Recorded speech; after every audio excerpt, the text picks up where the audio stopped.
Is the Sarasota housing market about to make a major shift? Will prices moving into 2026 continue to drop, or are they going to stabilize and start rising again? Today, we're going to take a look back on what we've seen so far in 2025 and start talking about 2026. We're also going to talk about what buyers need to be prepared for over the next 6 months, as well as sellers, what you need to do to prepare your home to get the most money in the quickest amount of time.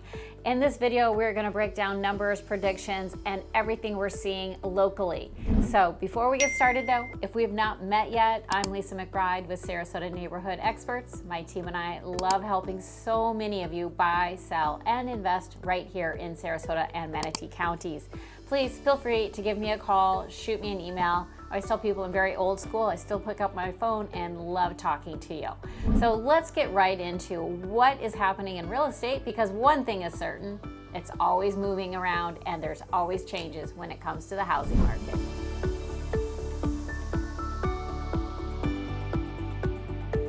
As we look back over the first 3 quarters of 2025, it's pretty obvious that 2025 started out slow for obvious reasons. First of all, our area experienced hurricanes in 2024. We also had an election. There was a lot going on at the end of 2024 that set up 2025 to start off slow. So I love the comparison of what's happening right now compared to a year ago, because that is going to dictate what's going to happen in 2026. So let's look at the numbers, because as I said, obviously home prices have dropped in 2025. In 2025, currently our average sale price is right around $570,000. Now that's a significant drop from what the average sale price of 2024 ended up at. The average sale price of 2024 was $632,000. So it's a significant drop. We also have had way more inventory in 2025 than we've seen in well over a decade. As you can see on this graph, we reached a high number of listings, residential listings on the market in April of this year, with over 13,700 homes on the market. So I was just reading an article that for the first time in 110 weeks, we finally have inventory declining. So this is a move in the right direction. We had so many homes that hit the market early of 2025, but I don't think we're going to see that extreme number going into 2026. I'm going to predict that we're not going to see that number of over 13,000 as we move into the year, because the next number I want to show you is home sales. Home sales started very slow in 2025, but as you can see from this graph, home sales have actually started to really pick up. We're typically busiest the first quarter, early second quarter of the year, and this year our numbers are strong during the summer months, which this is a really good indication, again, that we'll probably continue to see that. Another trend that we're seeing statewide and nationwide is delisting. So although we've had so many homes on the market, all of a sudden sellers are deciding that maybe this isn't the right time to sell, or they're going to take a little break, wait till inventory clears up a little bit before relisting your home. And that makes sense on a lot of levels. We do not need more inventory if you're not ready, willing, and able to sell. And when I'm saying if you're not ready, willing, and able, I am telling sellers right now that you have to be competitively priced. And competitive pricing is not pricing that we saw 12 months ago. It's what is happening in the last 3 months. So in your neighborhood, we need to look at the latest comparables. We also need to look at the homes that have not sold, or that took major price reductions, or sat on the market for more than 4 or 5 months. What was it about these homes that sat on the market while other homes still received very competitive offers within the first 30 days? In every market, price is so critically important.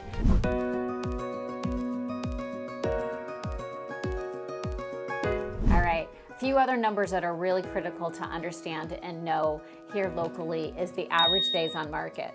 Currently, our average days on market are 94 days. Now, as I say that, seems like a long time compared to a couple years ago. However, 94 days is a very balanced market. We do still have homes that are selling in 7 days or less, and we also have homes that have been sitting on the market for 200 days or more.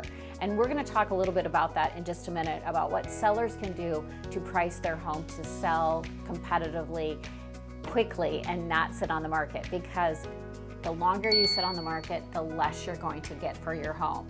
Another statistic to know is list versus sale price. Currently in Sarasota and Manatee counties, the average home seller is taking about a 4 to 5% cut off of their list price. What's really interesting to note though, we're seeing so many price drops or price corrections for the homes that have been sitting a long time that the average sale price versus the original list price is 91%. So that's a pretty significant drop, which is right in line for about the percentage of drops that we're seeing of price year over year, which is 10 to 20%. So there's a recap of what is happening currently in 2025. But what do buyers and sellers need to know moving into 2026? First of all, I want to talk to sellers, because one thing is been very apparent. Buyers are very discerning in what they're purchasing today. They're really looking at a number of homes. Instead of looking at 4, 5, 6 homes, they may be out looking at 10, 20, 30 homes, because there's so much inventory to choose from. And they're choosing from between new construction and existing homes. And so when they're looking at existing homes particularly, they are going to be looking at not only cosmetically what has been updated in your home. Countertops, flooring, appliances are all critically important to help draw buyers in, but also buyers are really looking for homes that have the major mechanical updates, such as new air conditioners and new roofs, because that is also very impactful on the cost of insuring your home. And so these are all major factors when it comes to selling your home. So sellers, I know that there's money to be invested in your homes and that it feels a little overwhelming to have to come down in prices, but this is today's current market. Also, I talk to sellers all the time or say, well, let's just try a price, and if we need to lower it, we can. And that makes sense typically, but as we continue to see prices drop, we're chasing the market, which means if you start at price X and you come down a little bit 2 months later, well, if our prices have already dropped in 2 months, you're chasing the market and you're not in line with today's prices. The best way to get your home sold quickly and for the most money is to price it very competitively.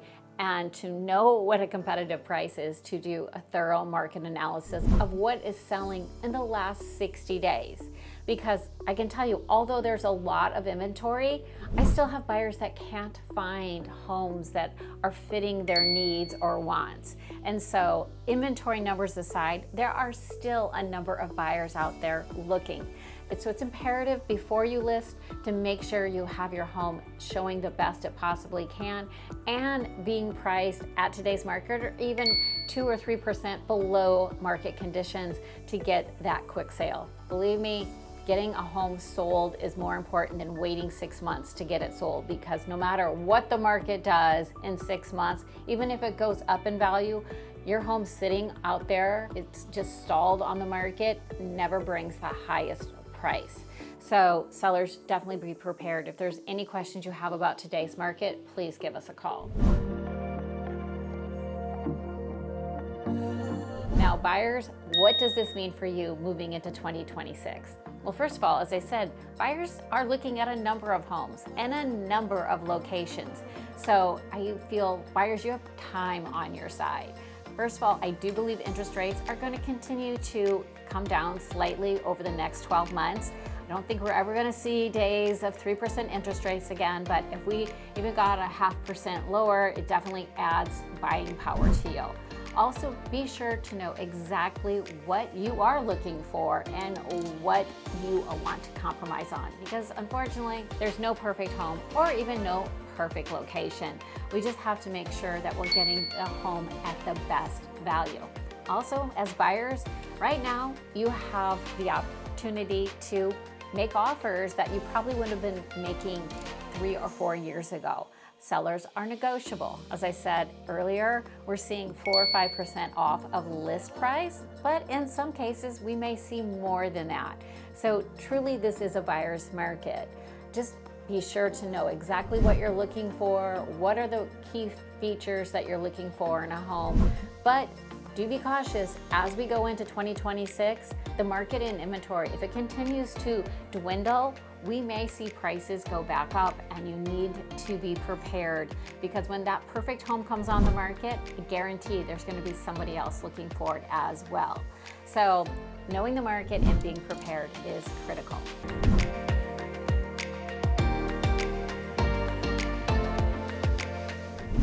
So finally, I want to wrap up and talk a little bit about new construction in this changing and shifting market.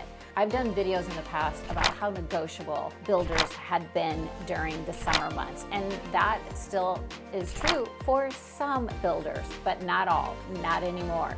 I've seen the builders really pick up momentum going into the fall, and suddenly I'm not getting the same discounts that I did 2 or 3 months ago.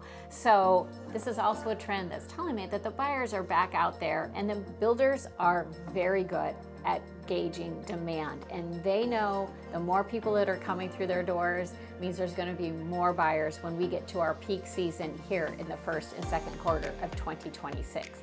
There's many builders that are actually raising their prices because the demand in these neighborhoods are so high. For instance, Del Webb Catalina, which is going to be the newest 55 plus in Lakewood Ranch, is selling extremely well, and they just had a 3% price increase.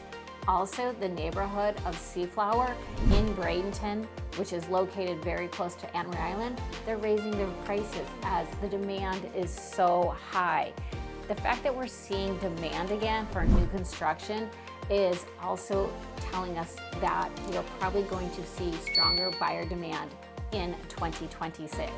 So although we've seen major price reductions and buyers do have time and the ability to negotiate, my advice is don't wait too long, because I think throughout 2026, we are going to see a very stabilized market with decreased inventory and slight increase in values from the low of 2025. So if you have any questions about today's market, what neighborhoods are great for you, give us a call today. We're here to help you throughout this whole process. As always, we really appreciate you watching. And when it comes to buying or selling, be sure to always work with a neighborhood expert.